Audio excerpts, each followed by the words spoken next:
لله نحمده ونستعينه ونستغفره ونؤمن به ونتوكل عليه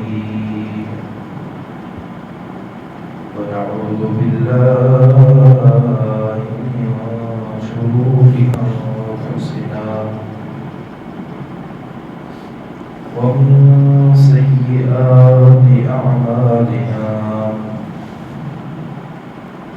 من يهده الله فلا مضل له ومن يضلله فلا هادي له وأشهد أن لا إله إلا الله وحده لا شريك له ولا نظير له ولا مثل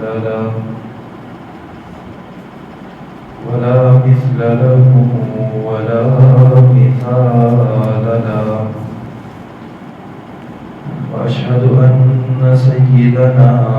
وحبيبنا ومولانا محمدا عبده ورسوله أما بعد فأعوذ بالله من الشيطان الرجيم بسم الله الرحمن الرحيم وتلك حجتنا آتيناها إبراهيم على قومه نرفع درجات من نشاء إن ربك حكيم عليم ووهبنا له إسحاق ويعقوب كلا هدينا ونوحا هدينا من قبل ومن ذريته داود وسليمان وأيوب ويوسف وموسى وهارون وكذلك نجزي المحسنين إلى آخر المقام صدق الله وصدق رسوله النبي الأمي الكريم ونحن على ذلك لمن الشاهدين والشاكرين والحمد لله رب العالمين.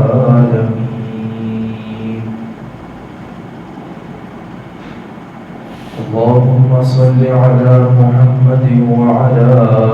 آل محمد كما صليت على إبراهيم وعلى آل إبراهيم إنك حميد مجيد. اللهم بارك على محمد وعلى آل محمد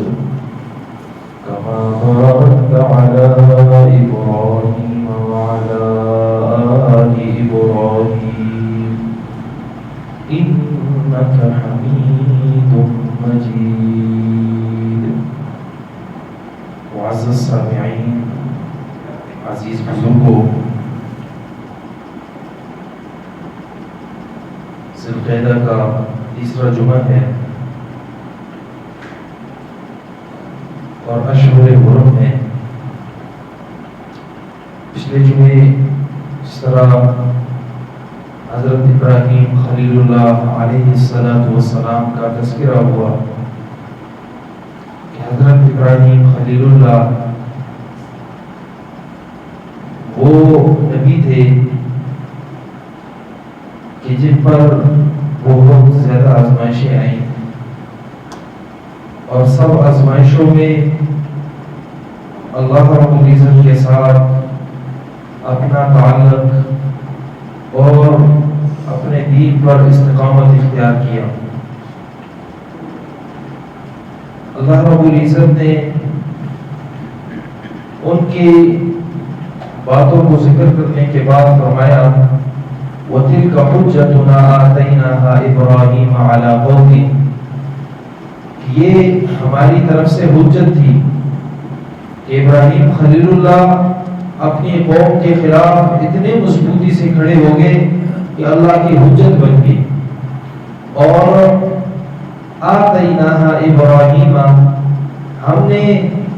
یہ حجت ابراہیم علیہ السلام کو دی تھی ان کی قوم کے خلاف، تاکہ قوم والے سمجھ لیں اس حجت کو. اور وہ حجت یہ تھی کہ ایک ایک چیز سے بیزاری اختیار کی اور ایک اللہ رب العزت کی الوہیت کا اثبات کیا اور اللہ کی طرف متوجہ ہوئے. نرفع درجات من نشاء، ہم چاہتے ہیں جس کے بھی درجات کو بلند کر لیتے ہیں، اس لیے کہ ان ربک حکیم علیم، تیرا رب بڑی حکمتوں والا ہے، علم والا ہے. وَوَهَبْنَا لَهُ إِسْحَاقَ وَيَعْقُوبَ، اور ہم نے انہیں بیٹا اسحاق اور یعقوب علیہ السلام عطا کیے، سب کو ہم نے ہدایت دی. وَنُوحًا هَدَيْنَا مِن قَبْلُ، اور اس سے پہلے ہم نے نوح علیہ السلام کو ہدایت دی تھی، کیونکہ ابراہیم خلیل اللہ حضرت نوح علیہ السلام کے ساتھ ان کی نسبت تقریباً 5ویں پشت میں جا کر ملتی ہے.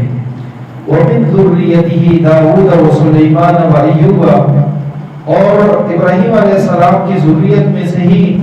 داؤد، سلیمان، ایوب، یوسف، موسیٰ و ہارون، یہ انبیاء بھی ہیں. اور ہم نیکی کرنے والوں کو بہترین بدلہ دیتے ہیں. اسی طرح زکریا علیہ السلام، یحییٰ، عیسیٰ، الیاس، یہ بھی انہی کے اولاد میں سے ہیں. سب کو سارے کے سارے نیکوکار تھے. اسماعیل، یسع، یونس، لوط، یہ بھی انہی کے اولاد میں سے ہیں. وَكُلًّا فَضَّلْنَا عَلَى الْعَالَمِينَ، ان میں سے ہر ایک کو ہم نے جہاں والوں پر فضیلت دی تھی. وَمِنْ آبَائِهِمْ، اور ان کے آباء و اجداد میں سے بھی انبیاء تھے، ان کی اولاد میں سے بھی تھے، ان کے بھائیوں میں سے بھی تھے. وَاجْتَبَيْنَاهُمْ، ہم نے انہیں چنا تھا، ہم نے انہیں ان کی ہدایت کی تھی. إِلَى صِرَاطٍ مُسْتَقِيمٍ، سیدھے راستے کی طرف. ذَلِكَ هُدَى اللَّهِ، ان تقریباً 17 نام ذکر کرنے کے بعد اللہ رب العزت فرماتے ہیں یہ اللہ کی طرف سے ہدایت ہے کہ ان انبیاء کے مشن کو اپنا مشن بنانا، یہ در حقیقت صراط مستقیم پر ہونا ہے. یہدی بہ من یشاء، اللہ جسے چاہتا ہے ہدایت دیتا ہے، من عبادی، اپنے بندوں میں سے. یعنی اللہ اپنے اختیار سے اللہ رب العزت کی ہدایت اسے ہی پسند آ جاتی ہے. اس شخص کو ہی اللہ کی ہدایت جو ہے یعنی لینے والا وہ شخص ہو جاتا ہے جو ضد اور عناد ترک کر لے اور اپنی جستجو جاری رکھے، دین حق کی تلاش جاری رکھے. اور یہی بات احادیث میں کہ اللہم ارنا الحق حقا وارزقنا اتباعہ، اے اللہ ہمیں حق دکھا، حق کی پیروی نصیب فرما. وارنا الباطل باطلا، باطل چیز بھی ہمیں دکھا، باطل ادیان، باطل فتنے بھی ہمیں دکھا. ارے اللہ بچنے کا طریقہ بھی ہمیں بتا.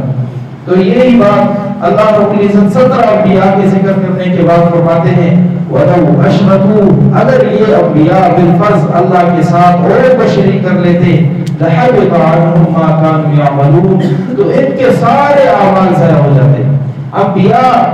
انبیاء اللہ کی توحید کے مشن کو سب سے زیادہ بلند کرنے والے ہیں، لیکن وہاں بھی یہی بات ہے کہ وَلَوْ أَشْرَكُوا، اگر بالفرض انبیاء سے بھی جو ہے شرک سرزد ہو جائے تو لَحَبِطَ عَنْهُمْ مَا كَانُوا يَعْمَلُونَ، ان کے بھی سارے کے سارے اعمال ضائع ہو جائے جو انہوں نے کیے ہوں. یعنی پچھلے سارے عمل پر پانی پھیرنے کی ایک ہی بات ہے، وہ یہ اللہ کے ساتھ کسی اور کو شریک کر لو. لیکن اپنے شرک پر پھیرنے والی جو چیز ہے وہ یہ کہ لا الہ الا اللہ. جس طرح انسان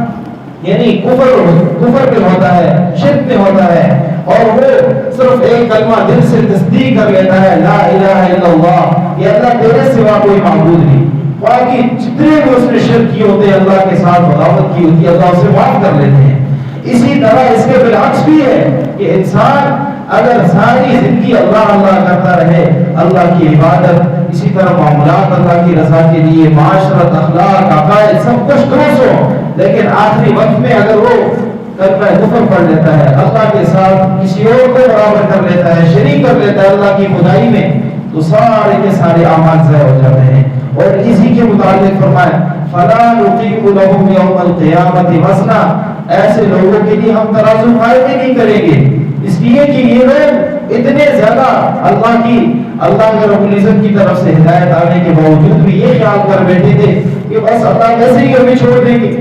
نیک عمل کر رہے ہیں، نیک عمل کے ساتھ شرک بھی ملائے ہوئے ہیں، اور ایسے لوگ بدترین اعمال، اللہ رب العزت نے فرمایا کہ آپ میں بتاؤں کہ سب سے بدترین اعمال کس کے ہیں؟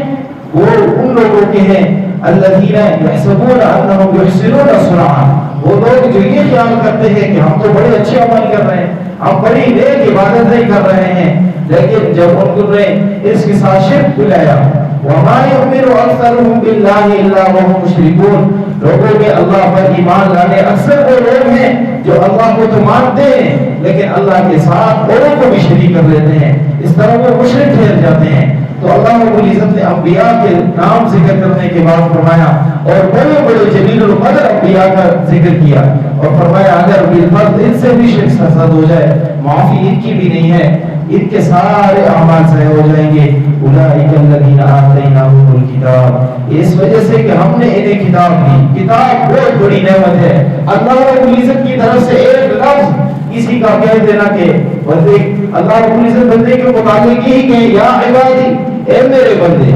یہ لفظ کتنا اہمیت والا ہے۔ اس طرح صحابہ کرام رضوان اللہ علیہم اجمعین کے متعلق اس طرح اللہ رب العزت نے فرمایا اولو الفضل، صدیق اکبر رضی اللہ عنہ کو فرمایا کہ اولو الفضل، تو حضرت صدیق اکبر رضی اللہ عنہ کے لیے اللہ نے میرے متعلق فرمایا اولو الفضل۔ اور اسی طرح جب صحابی نے پوچھا اللہ کے رسول صلی اللہ علیہ وسلم سے بار بار ایک سوال، تو اللہ رب العزت نے فرمایا یا ایھا الذین آمنوا لا تسألوا، اے ایمان والوں کو، صحابی کہتے ہیں اللہ نے مجھے ایمان والا فرمایا، کتنی بڑی عظمت والی بات ہے، کتنی زیادہ ہیبت والی بات ہے کہ اللہ رب العزت ایمان والوں کو خطاب فرمائے کہ یہ ایمان والا ہے۔ تو اسی طرح یعنی اللہ رب العزت کی طرف سے ایک لفظ کہہ دینے سے صحابہ اپنے مقام کو بڑا اعزاز سمجھتے تھے کہ دیکھو اللہ نے میرا اعزاز بتایا۔ اسی طرح اور مقام پر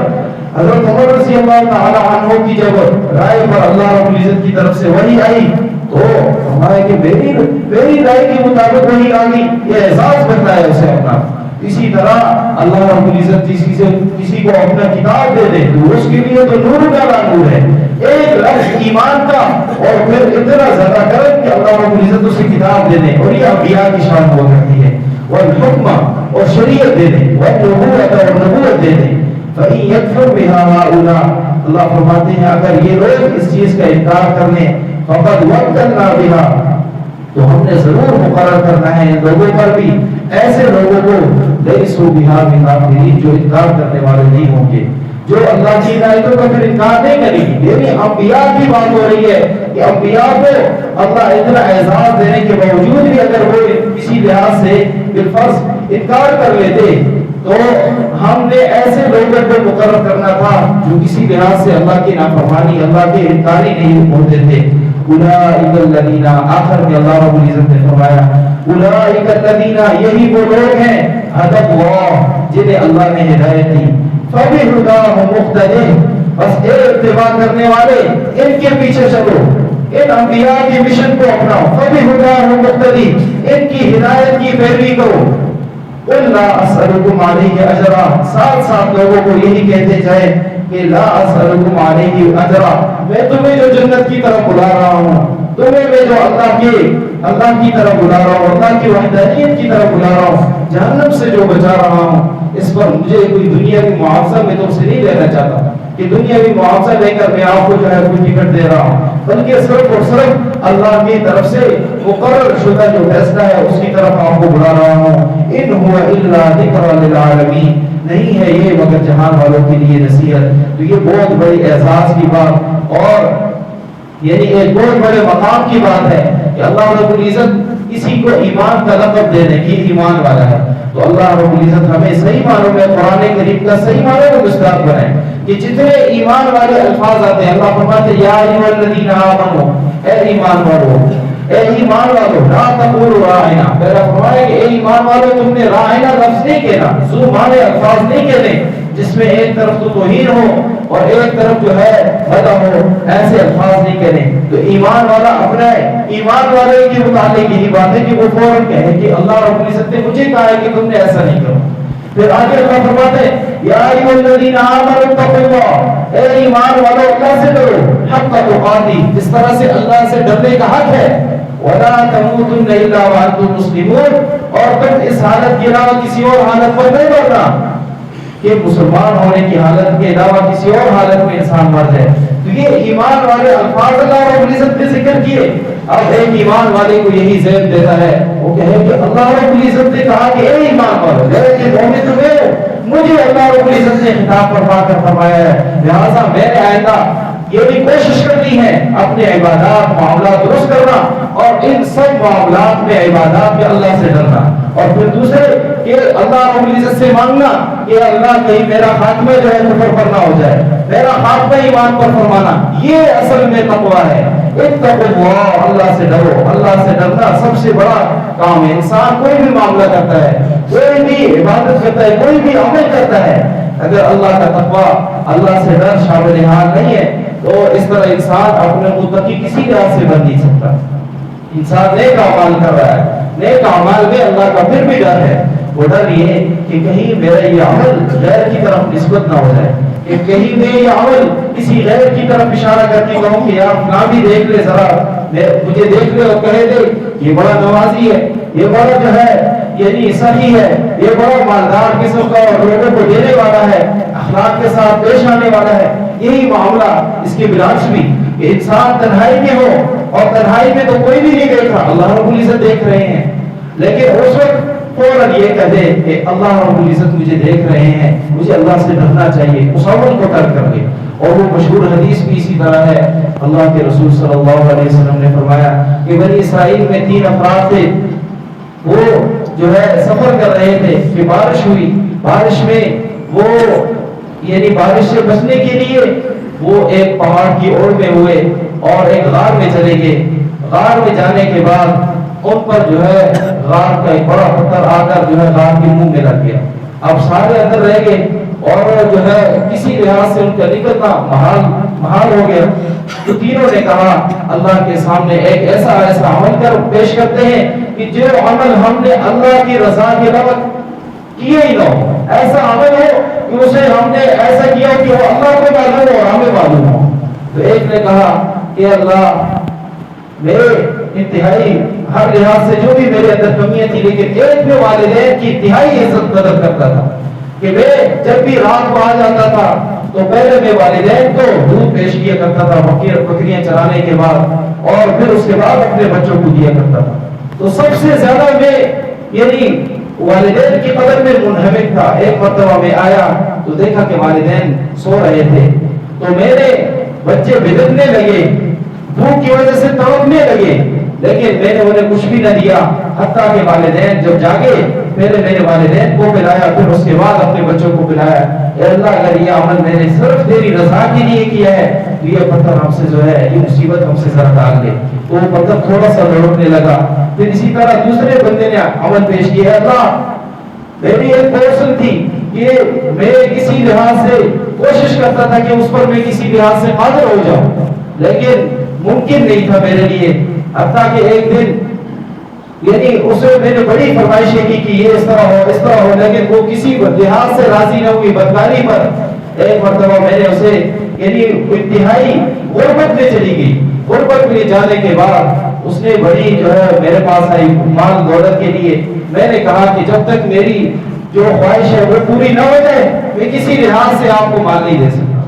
وہ بڑی مجبور تھی، انتہائی منہمک ہو گئی، پھر گئی پھر آئی، بار بار آتی گئی، آخر میں وہ مان گئی کہ چلو کسی لحاظ سے۔ لیکن جیسے میں اس پر مکمل قادر ہوا تو اس نے کہا اتقوا اللہ، اللہ سے ذرا ڈر۔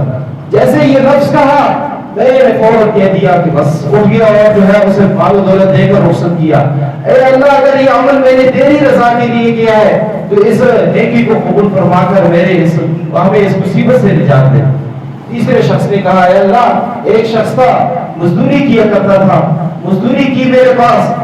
کافی عرصہ مزدوری کرنے کے بعد وہ جو ہے یعنی کسی وجہ سے میری اور ان کی نہ بن سکی، اور وہ اپنی مزدوری چھوڑ کر چلا گیا. چھوڑنے کے بعد تھوڑی مزدوری تھی, میں نے اس مزدوری سے جو اس کے پیسے بنتے تھے میں نے اس سے بکریاں خرید لی, اور بکریاں جو ہے اس کا پہلے تو ایک بکری تھی, اس سے اس کا ریوڑ بنتا گیا.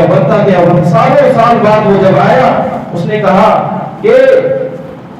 تم نے جو ہے میری وہ مزدوری دی تھی, مزدوری میری دے دو. میں نے کہا یہ جتنا ریوڑ ہے یہ سارا آپ کا ہے. اس نے کہا مذاق نہ کرو میرے ساتھ, میرے صحیح معنوں میں میری مزدوری دے دو, میری مزدوری تو اتنی نہیں تھی, یہ تو بہت زیادہ مال ہے. اس نے کہا میں نے اس طرح کیا تھا اور اس طرح یہ آپ کا ریوڑ بن گیا. انہوں نے اس شخص نے جو ہے اپنی ساری بکریاں لی اور جو ہے چلا گیا, پیچھے مڑ کر بھی نہیں دیکھا. اے اللہ اگر یہ عمل میں نے خالص تیری رضا کے لیے کیا ہے تو یہ جو ہے آزمائش ہم سے ٹال دے. تو اللہ رب العزت نے اس پر پتھر کو جو ہے وہ ہٹا دیا. اس طرح یہ تینوں افراد نکل گئے. تو یہ خالص نیکیاں, تنہائی میں ایسی نیکیاں جس میں اللہ رب العزت کے علاوہ کسی لحاظ سے کوئی بندہ بھی اس کا شاہد گواہ نہیں ہے, ایسے اعمال بھی ہمیں سر انجام دیں کہ اس میں کسی لحاظ سے دنیا کا کوئی فرق اس میں شامل نہ ہو. اسی لیے حدیث میں آیا ہے جب بھی آپ صدقہ کریں ایسا صدقہ کریں کہ دوسرے ہاتھ کو بھی پتہ نہ ہو. حالانکہ دوسرا ہاتھ انسان یعنی کسی لحاظ سے ممکن ہی نہیں ہے کہ انسان یہ کہے کہ اپنے ہاتھ سے میں چھپ کر کر لوں گا, لیکن اللہ رب العزت کے رسول صلی اللہ علیہ وسلم نے اتنی زیادہ انعامات سے فرمایا کہ ایسی نیکی کرو کہ اس نیکی میں کوئی شریک نہ بن سکے تمہارا. اللہ ہم سب کو صحیح معنوں میں اس پر عمل پیدا ہونے کی توفیق نصیب فرمائے. اللہ جتنی بھی شرکیات ہیں بدعات سے اللہ ہماری حفاظت فرمائے, اور مرحوم کی دعا فرمائی کی اللہ رب العزت ان کے جنت میں مقام کو اعلیٰ سے اعلیٰ بنائے, پسماندگان کو صبر جمیل عطا فرمائے. ہم سب کو اعلاء کلمت اللہ کے لیے اپنے جان مال و وقت کو صرف کرنے والا بنائے. وآخر دعوانا